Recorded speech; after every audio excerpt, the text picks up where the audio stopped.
Hello, wrestling fans, and welcome to Wrestling Down. Hi, everybody. This segment experienced technical issues during the live recording from there. So, anyway, so we did talk about that this might be a thing. This is Smackdown. Hi, everybody. Wrestling Gab here. We're probably not going to stick around too long because we're going to give you spoilers. If you don't want to hear the spoilers, leave. Anyways, it was recorded or pre-recorded for it to be. We kind of figured it would be. I don't remember mentioning it, but I may have mentioned it on Wednesday. That might be a possibility this week.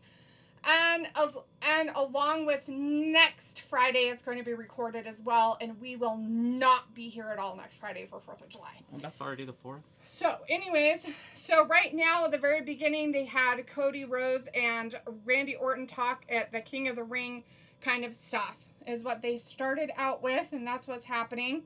Are they showing you that, or are you just, are you reading that? That's all I'm talking about right so now. Okay. So Gulia wins the championship. So looks like it was. So it looks like I don't know if this was the next match or what match this was, but they did have at this one the first championship match on the show is Lena Vega and Gulia or Julia or whatever the fuck her name is. Anyways, they decided that she deserves more because she's, whatever it is that she has or needs or does. Anyways, she lifted Vega up, slammed her down on the canvas for whatever her move is, and then got the 3 count and became the WWE Women's United States Champion. So the Japanese lady is the United States Champion. So now she's got all kinds of stupid crap because participation trophy time. Is that it? There's no more? I don't know. Are you kidding me? So it had one match? I just clicked on the first thing that popped up because I wanted to see what it was about. Jesus Christ. Never mind. Forget it. Right? Idiot, stupid shit.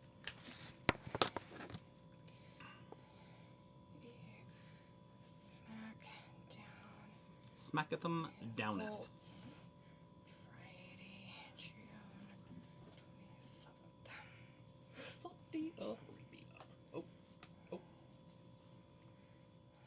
see.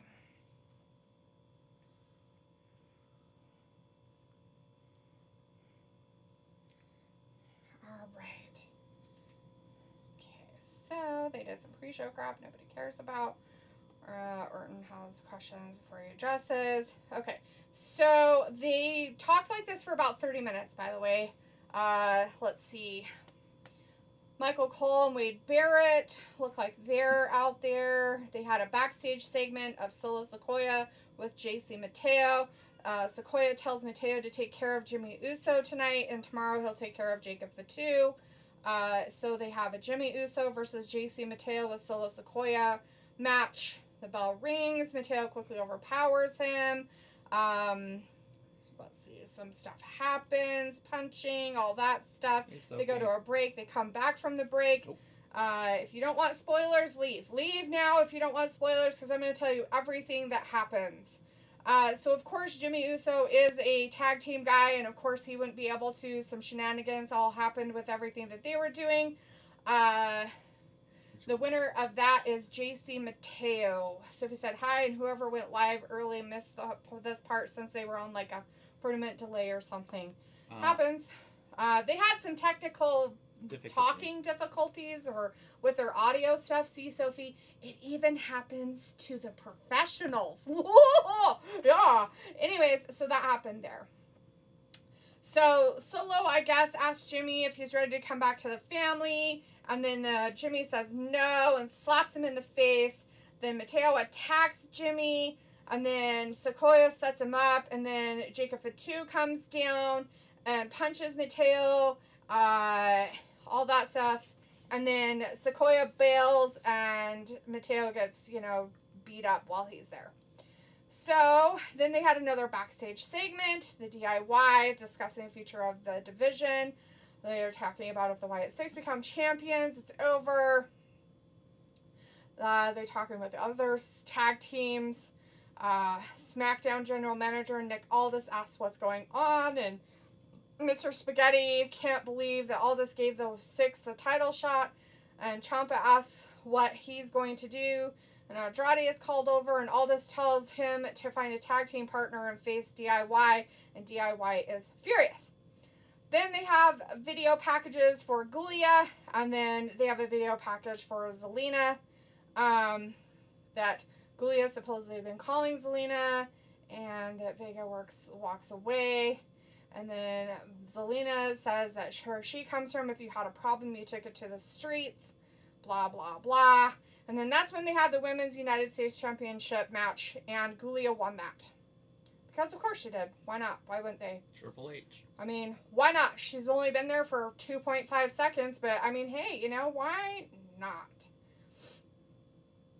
They did a rehashed trash of last week's SmackDown of Charlotte Flair defeating Chelsea before being attacked by Piper, and Bliss made the save, but Charlotte blew her off. Then they showed the backstage segment of Flair walking backstage. She sees Bliss. Flair says she doesn't want to talk about last week. Bliss says it looked like she needed her help. Flair says she doesn't need friends, and Bliss doesn't want her to be her friend. She just wants to be an ally of convenience, and then Bliss walks off. And then Wade Barrett will interview Jade and Asuka back there too. Then they have a video of Wade Barrett became the king of the ring in 15 because they have to have rehash trash videos of old shit that doesn't matter. Then they have Asuka and Jade Cargill. They meet in the ring because they're doing the Queen of the Ring match, right? That's their match. Wade talks to them about the ring and the battling for the Queen of the Ring crown, as well as their opportunity to face the women's champion. First, Cargill heads to the ring, takes a microphone, Cargill's appointment, and the Empress of tomorrow, Asuka, makes her entrance. Barrett asks Cargill what makes her so confident that she's going to beat Asuka tomorrow. Cargill says when people see Asuka, they get nervous. Cargill sees an opportunity to show everyone why she came here. She also says she has purpose. This is not pressure, it's purpose. At SummerSlam, she doesn't plan on taking the title. She plans on taking the whole damn throne. Asuka says that Cargill is strong, but power isn't everything. Asuka has skills and experience. Asuka asks Cargill if she knows who she is. She is Asuka. Asuka again yells at her in Japanese before saying no one is ready for her, and Cargill says she'll regret. Then the garbage pants cuts him off, which if nobody knows who Quitterface is, that's what's her name? And she's the Money in the Bank person, and then she blabbles about her briefcase and meaning that they can fight over the crown. But she holds all the power. Quitter says she can do whatever she wants. She'll cash on Tiffany and Nia when they destroy each other in the last women's standing match, and the crowd chants, "Shut the fuck up." Quitter bitch says Cargill hates that no matter what she does, Quitter holds the power to take it all away, just like the tag titles and months of Cargill's career. Brings craphead pure pleasure when she thinks about how sweet it would be to ruin the biggest night of her career. And Quitterface gets on the apron, and Cargill runs over Asuka and scares the Quitter away. Asuka gets up and angrily strikes and kicks Cargill to the ground, but Quitter gets up on the apron and taunts Cargill. Cool. Sounds like a bunch of shit. I'm glad I'm not going to watch it.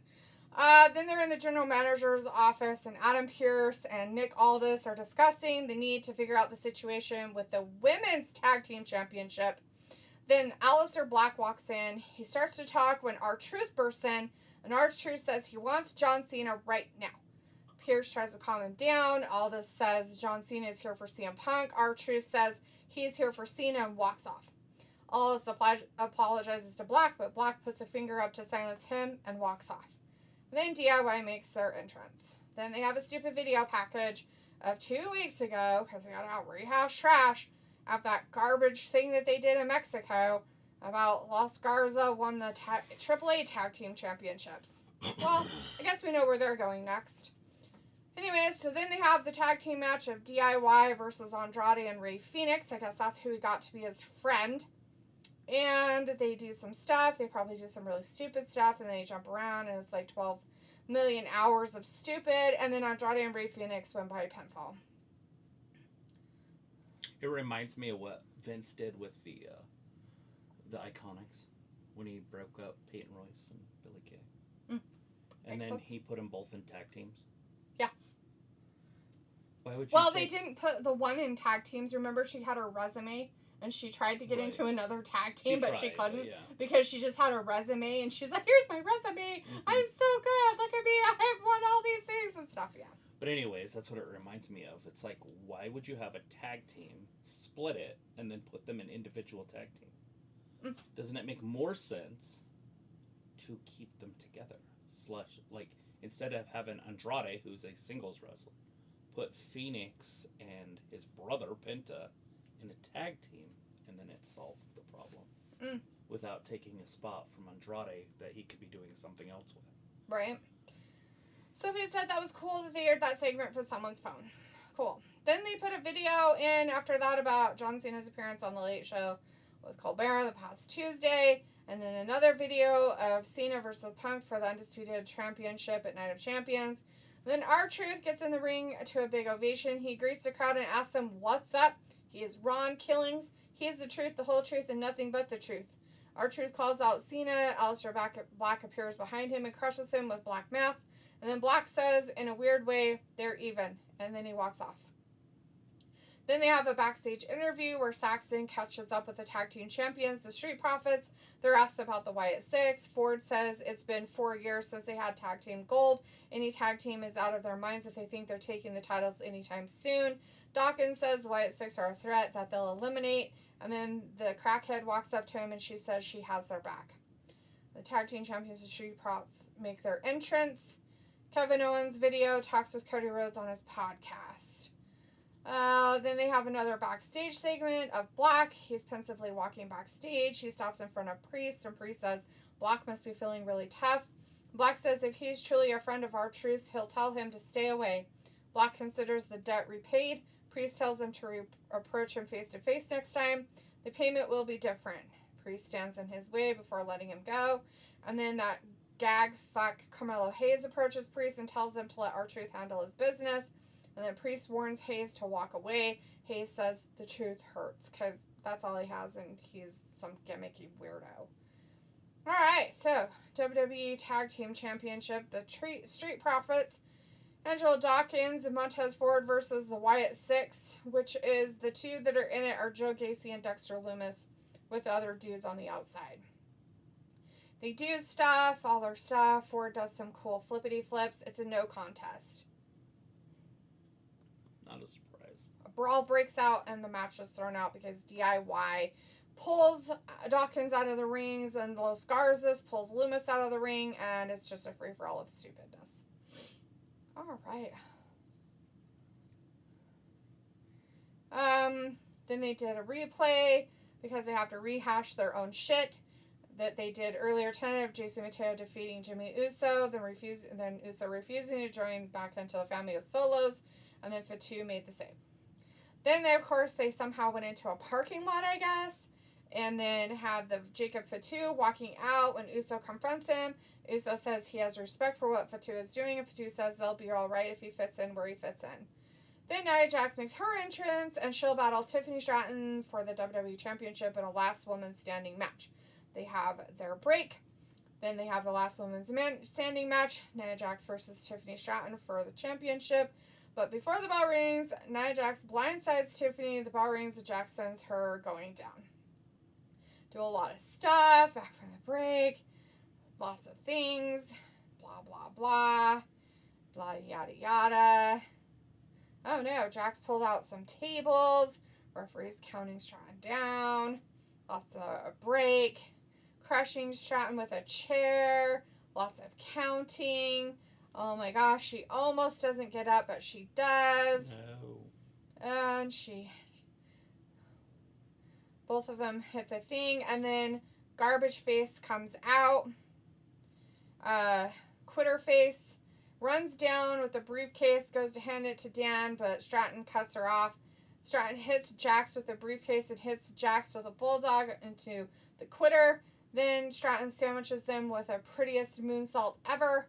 And Stratton lands on Jax's knees. But Jax gets up, elbows her away. Tables from earlier set up. Jax goes to the apron, goes to suplex out of the ring. And through the tables and ringside, Stratton slides off and attacks her. The Stratton cracks her with the briefcase, knocking Jax off the apron through the 2 tables, and they count to 10. And the winner and still the champion is Tiffany Stratton. Then they say that the Raw will start at 6 p.m. Eastern for that. And Friday's SmackDown will return to its 2-hour format. The commentators run through the WWE Night of Champions card. Then they go to another commercial, and then they come back, and it's John Cena and CM Punk come face-to-face before champions. They yak. People tell him he sucks. John Cena's a dumbass. Does all this stuff. Makes fun of Punk. Blah, blah, blah. Talks about 14 years ago and how he was a loser then, and he's still a loser now. And that's it. So, quick match results. Ready? JC Mateo defeated Jimmy Uso. Giulia defeated Zelina Vega and won the Women's United States Championship. Andrade and Rey Fenix defeated DIY in a tag team match. The Street Profits versus the Wyatt Six went to a no contest for the tag team championships. Tiffany Stratton defeated Nia Jax, the last woman standing match to retain the WWE Women's Championship. Thanks for reading! Bronson was in the chat since today is Tobey Maguire's 50th birthday. Wednesday was Linda Cardinelli's 50th birthday as well. She played Velma in the first 2 live-action Scooby-Doo movies. Perfect. All right, Bronson and Sophie. And anybody else who might be out there, who still are out there and didn't want to listen to us talk about spoilers. Haha, spoilers. We're leaving. This is a recorded SmackDown tonight. It will be recorded next Friday as well, and we will not be doing that one at all. But we will be here tomorrow for Night of Champions, or Day of Champions for us, pay-per-view in whatever that place is called. Riyadh. Saudi Arabia. It starts at 1 p.m. Eastern Standard Time, if you are interested. We will be here. You can be here with us if you would like. Otherwise, we'll see you tomorrow or Monday. Thanks for watching Wrestling Gab. Bye-bye. Bye. Killed the whole story.